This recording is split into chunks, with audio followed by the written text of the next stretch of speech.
Почитувани гледачи, со најновите информации за најважните настани кои што го одбележаа денешниот ден во Полошко, започнуваме веднаш. Печалбарите дојдени во Полошко ја раздвижија економијата. Прометот во угостителските и трговските објекти е зголемен, велат трговците. Загрижува фактот што новата генерација на печалбари се помалку доаѓаат во нивниот роден крај.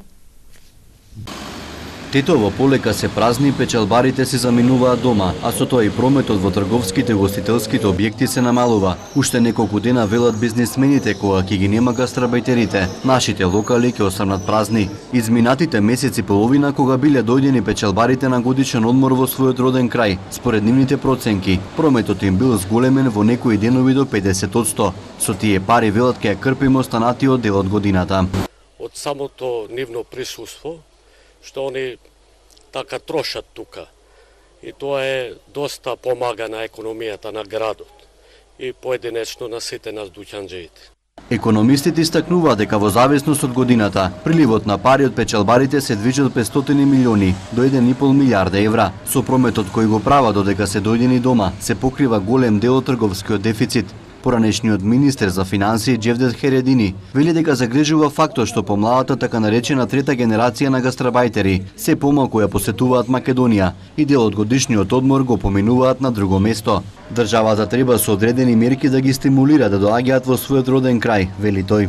Владата прво треба да прави пропаганда, а не да го премолчува нивниот придонес, што е крајно несоодветен однос према оваа проблематика. Нас и треба и со пропаганда, и со дочек, и со квалитетот на услугите во банките, така да кога доаѓат да ги стимулираме, да доаѓат времено пак ќе има позитивен придонес во економијата и на локално ниво и на државно ниво. Според одредени статистики, во повеќе рурални општини од Полошкиот регион 40% од населението е на печалба. Ретко кој од нив се одлучува да инвестира во родното место и да се врати да живее. Политичката нестабилност на државата, бирократските процедури, но и немањето клима за инвестирање се главните причини поради кои гастарбајтерите одлучуваат своите пари да ги потрошат во дневниот промет, но не и во изградба на фабрика, отворање на угостителски или трговски објекти, посочуваат економистите. Пред стартот на новата учебна година се прават последните подготовки во училиштата во општина Тетово. Во завршна фаза се реконструкциите на неколку училишта. Во тек се последните подготовки за новата учебна година во основните и средните училишта во општина Тетово.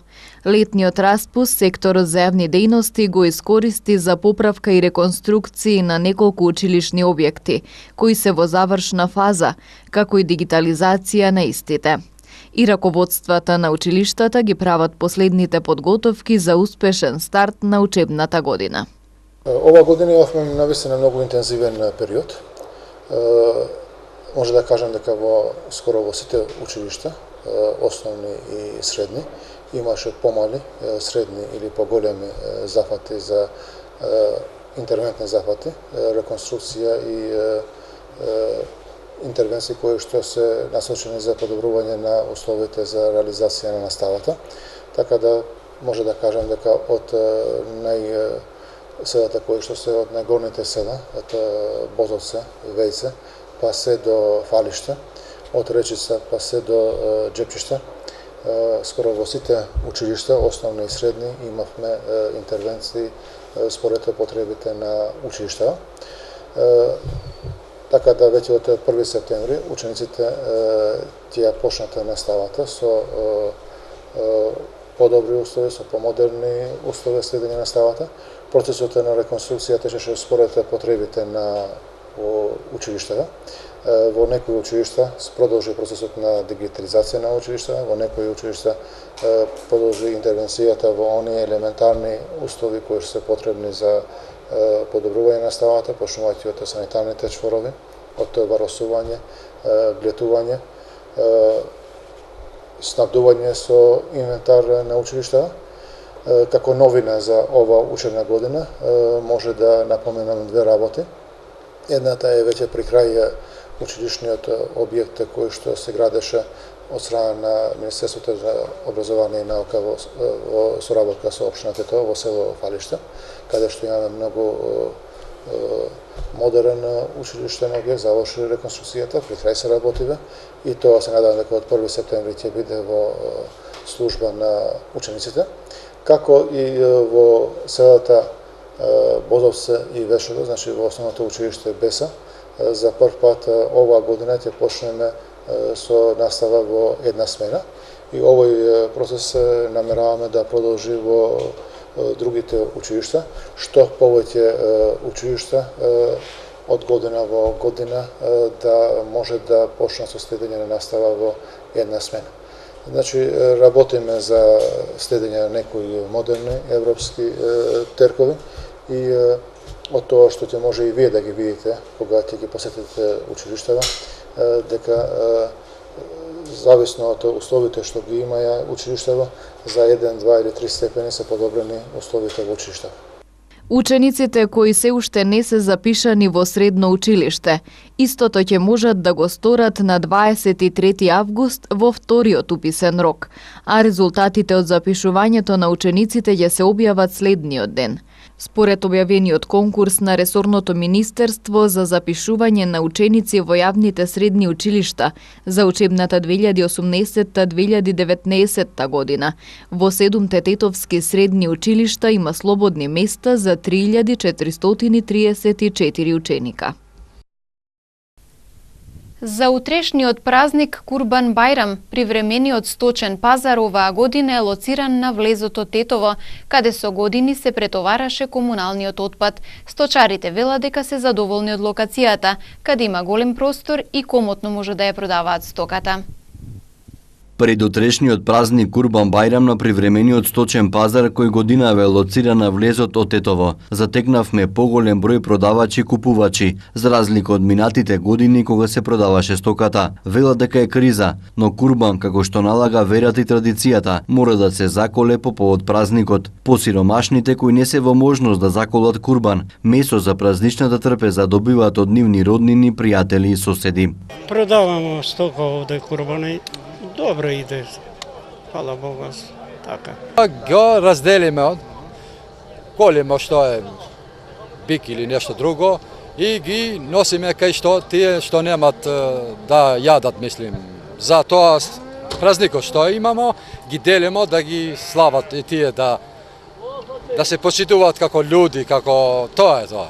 Празнувањето на Курбан Бајрам, муслиманските верници утре ќе го започнат со молитва во џамија уште во утринските часови. Потоа верниците се собираат на семеен ручек и се оди по гости кај неблиските. Идемо ујутро се клањаме и после дојдам јадам. После голим корбанам и после шетаме као фамилија. Локацијата каде годинава се продава стоката ја избра општина Тетово. Откако неколку години назад сточарите продава и колеа животни по повод празникот на импровизирана локација, наспроти стариот градски стадион, каде на само неколку метри има населба, чии жители реагираа поради смрдејата која се ширеше од пазарот и нечистотијата на локацијата која со денови никој не ја чистеше, откако ќе заминеа луѓето кои ја продаваа стоката. Сточарите велат дека сега се задоволни од новата локација која е поголема и може комотно да продаваат. Нас овде по ширино е, подобро е. Тоа е. Добро е, све овде по-широко, да. Тамо било тесно или така. Стоката по повод празникот Курбан Бајрам ќе се продава до четврток, кога се празнува третиот ден од овој муслимански празник. Тетовка пријавила силување. 20 годишен тетовец е приведен во полициската станица Тетово, откако ноќеска физички нападнал 3 лица, следува полицискиот билтен. 26 годишна тетовка вчера вечер околу 23 часот и 40 минути пријавила силување од 26 годишен тетовец со кој имала вонбрачно дете и со кого не живеела 6 години. како што соопшти СВР Тетово, според кажувањето на пријавителката. 2 часа пред тоа пријавениот дошол во незиниот стан, насилно ја внел во возило и се упатиле кон гостивар. Патем застанале на паркинг и се заканувал и повеќе пати ја удирал, пошто насилно извршил полово дејствие и со возилото ја однел кај незините најблиски во гостивар. Нешто подоцна таа со такси се вратила и го пријавила случајот во полициската станица Тетово, а 26-годишниот тетовец повикан е за расветлување на сите поединости поврзани со овој случај. 36-годишникот тетовско стенче и 52-годишен тетовец, вработени во Тетовска агенција за обезбедување, пријавиле физички напад што ноќеска околу 2 часот и 30 минути над нив го извршил 20-годишен тетовец, соопшти СВР Тетово. Откако жителот на Стенче на добиен повик со возило пристигнал на крстосницата на улиците Борис Кидрич и Благоја Тоска во Тетово, најпрво вербално бил навредуван, а потоа и нападнат од пријавеното лице, кое повеќе пати го удрело со тупаници по главата. Со тупаници по главата исто така бил нападнат и 52-годишниот тетовец, кој во меѓувреме дошол и кој му возвратил неколку пати удирајќи го со гумена палка. Пријавениот претходно физички нападнал и 19-годишно момче од Тетово. Набрзо приведен и задржан в полициската станица Тетово за целосно расчистување на случајот. 3 лица се повредени во сообраќајка меѓу патничко возило и мопед. 1.600.000 денари е материјалната штета причинета во пожар што избувнал вчера во штала во Форино, информира од СВР Тетово.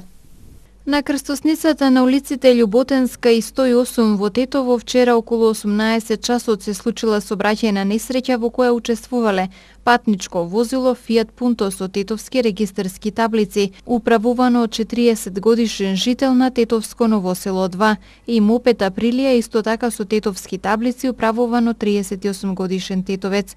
Моторциклистот и 2 со патнички од пунтото пренесени се во Тетовската клиничка болница за укажување на лекарска помош. По извршениот увид се утврдува причината за несреќата и другите поединости. Вчера околу 17 часот избувнал пожар во шталата на 39-годишен жител на гостиварското село Форино. Огнот брзо се проширил низ шталата и при тоа изгореле 30 јагнења и 2700 бали добиточна храна, собственост на неговиот стрико со кого заеднички го користеле објектот. Извршен е комплетен увид, додека вкупната материјална штета се проценува на 1.600.000 денари. Се работи на утврдување на причината за пожарот, околностите во кои се случил и се друго. Варичелата е меѓу 10 најчести заразни заболувања во земјава за месец јули. Состојбата со ова заболување на гостиварскиот регион е мирна, велат епидемиолозите. Од почетокот на годината регистрирани се околу 140 случаи. Овчите сипаници или варичела се на второ место во 10 најчести заразни заболувања регистрирани минатиот месец во Македонија, веднаш после цревните зарази вообичаени за летниот период. Според извештајот на Институтот за јавно здравје, во јули во земјава евидентирани се 330 лица со овчи сипаници. Состојбата со ова заболување во гостиварскиот регион е стабилна, велат епидемиолозите. Во 2017 имаше пораст на бројките од годишниот просек, но оваа година не се бележи зголемување. Од јануари до сега се регистрирани околу 140 случаи.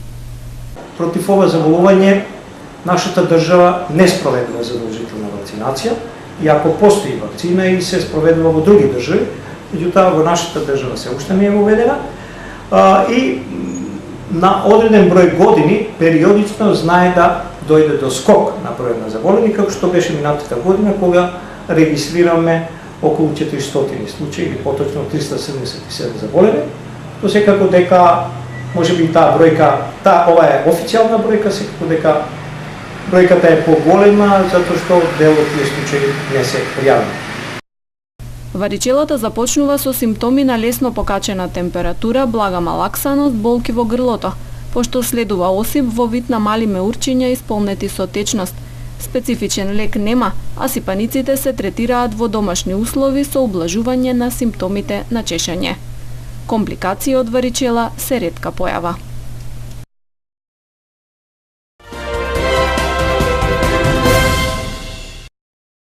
На денешното судско рочиште за предметот Титаник на кое се слушаа бомбите, екс-министерот за транспорт и врски Миле Јанакиевски му се јавува на градоначалник за да организира професор по физичко образование Ѓорѓи Димитров да не оди на работа за да врши партиски активности, да му забраниш на професорот по физичко да оди на работа, речи му Валандово да не го гледаш до изборите. Треба да оди од врата на врата, му вели Јанакиевски на соговорникот. На тоа соговорникот се согласува и вели дека ќе ја среди работата. Во кривичниот суд во Скопје продолжи пуштањето на бомбите во предметот Титаник на специјалното јавно обвинителство. Во неколку од разговорите од 30 мај 2011 година екс-министерот за транспорт и врски Миле Јанакиевски му нарачува на екс-директорот на УЈП Горан Трајковски како што вели јаки инспекции во така нареченото ромско мало во Струмица. Кажете брашното е канцерогено, додава екс-министерот за транспорт и врски. Тој на соговорникот му вели дека Зоран Заев со брашното ќе купувал гласачи во ромското мало. Неколку граѓански здруженија денеска поднесоа предлог закон со кој бараат отпишување на долговите за комунални услуги за физички лица, почнувајќи од 31 декември 2014 година. Предлагачи се Конфедерацијата на синдикални организации и здруженија Човекот над профитот, но Пасаран и Гласен текстилец, според кои над 85.000 семејства плаќаат застарени долгови кои воопшто не треба да ги плаќаат. Представниците на здруженијата рекоа дека на овој начин би се олеснил буџетот на граѓаните, дека ќе се забрза платниот промет во земјава, а луѓето ќе можат да размислуваат за редовно плаќање на долговите. Тие рекоа дека не се согласуваат со законското решение што го предложија неколку пратеници со кое се предвидува отпис на каматите на наплатата на долговите за кои има правосилна судска одлука или решение за извршување. Денеска, донесовме еден многу интересен предлог во Собранието на Република Македонија. Предлог кој сметаме дека е историски за луѓето што живеат на територија на Република Македонија, за илјадиците, стотиците илјади загрозени луѓе од извршни одлуки кои не можат да преживеат ден за ден. Луѓе кои не можат да го врзат секојдневието со минимални средства за живот, токму поради исплаќање на виртуелни долгови кон извршители. Значи се работи за закон, односно предлог закон, кој ние го предаваме на пратениците денеска во Собранието на Република Македонија, во архивата, во кој закон ние предлагаме отпис на сите долгови кон физичките, односно за физичките лица од 31 декември 2014 година наназад.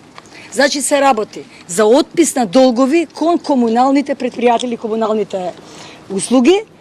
Во минатото се покажа дека овој закон е еден од најнеправичните и дека не положи. Ова е неуспешен проект и мора да запре овдека.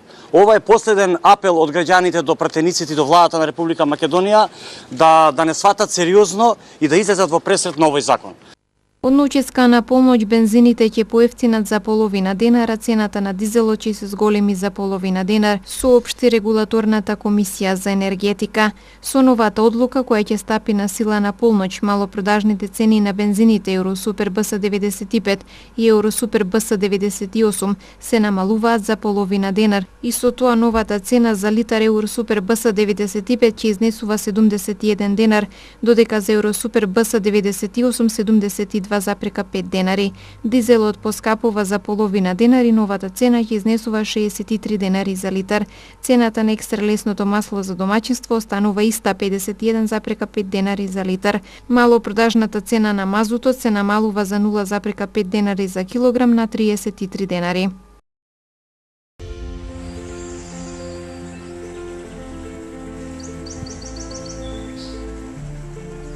Денес имавме сончево време, а попладне со услови за локален пороен дожд, засилен ветер и грмежи. Утринската температура се движеше од 10 до 19 степени, а дневната од 22 до 29 степени. УВ индексот изнесуваше 8.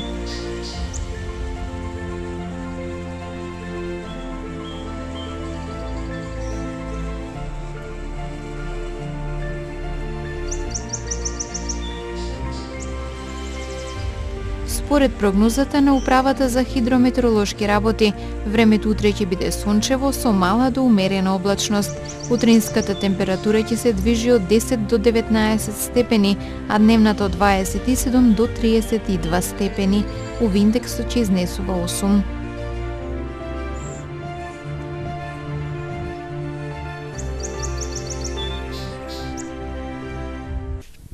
Временската прогноза беше последната содржина од денешните регионални вести. Ви благодарам за вниманието и пријатно.